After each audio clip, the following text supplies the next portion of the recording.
28 जुलाई 2010 की सुबह कराची एयरपोर्ट पर हल्की हल्की बूंदाबांदी हो रही थी। एयर ब्लू की फ़्लाइट 202 तैयार खड़ी थी। 146 मुसाफिर और 6 अमले के अफराद सब अपनी मंजिल की उम्मीद लिए जहाज़ में सवार हो रहे थे। फवाद ने बोर्डिंग पास लेते हुए माँ को मैसेज किया, अम्मी आपके ख्वाबों की ताबीर शुरू हो रही है, दुआ करें। बूढ़ी अम्मा उम्मे हूर ने हाथ में एक लिफाफा थाम रखा था। इसमें अपनी बेटी के लिए ईद के जोड़े थे। वो आसमान की तरफ देख कर बोली, अल्लाह करे ये सफ़र खैर और आफियत से गुजरे, बस बेटी को गले लगा सकूं।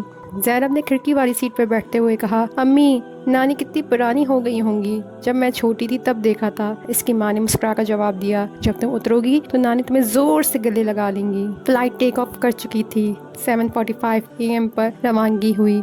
जहाज़ धीरे धीरे बादलों में ऊपर जा रहा था। कप्तान चौधरी ने मुसाफिरों को खुशामदीद कहा। एयर होस्टेस मारिया ने नाश्ता पेश किया, मगर उसकी आंखों में कुछ बेचैनी थी। सर आज मार्गिला की जानिब मौसम ख़राब है, मगर कप्तान ने इत्मीनान से कहा, हमें कुछ नहीं होगा, हम टेक्निकल मसाइल संभाल सकते हैं। इस्लामाबाद पहुंचने के करीब जहाज़ को लैंडिंग के लिए उतारा जा रहा था, मगर मौसम शदीद ख़राब हो चुका था। मार्गिला की पहाड़ों पर गहरी धुंध छा गई थी। कप्तान और कंट्रोल टावर के दरमियान मुसलसल राब्ता हो रहा था, मगर सिग्नल्स कमज़ोर पड़ने लगे। कप्तान ने आखिरी बार कहा, हम डिसेंड कर रहे हैं, मगर बादल बहुत घने हैं। इसी लम्हे जहाज़ पहाड़ की चोटी से टकरा गया। पहाड़ हिल गया। इस्लामाबाद की खामोश सुबह चीखों, आग और धुएं से भर गई। रेस्क्यू टीमें फौरी तौर पर रवाना हुई, मगर मार्गिला की चढ़ाइयाँ, बारिश और घना जंगल हर कदम पर रुकावट। जहाज़ की बाकियात पहाड़ की चोटी पर बिखरी पड़ी थीं। नाश्ते के डब्बे, जले हुए बैग और बच्चों के खिलौने, वो सब एक अलमनाक खामोशी में बदल गए। फवाद की माँ ने टीवी पर खबर देखी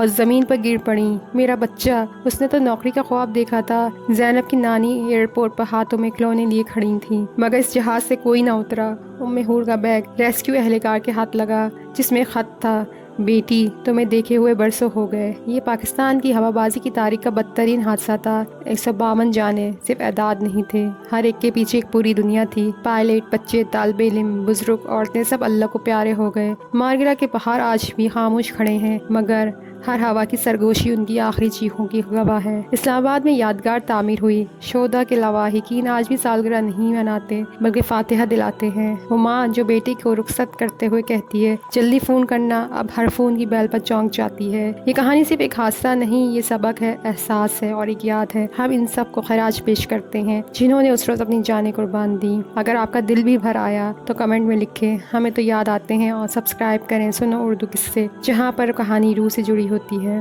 शुक्रिया।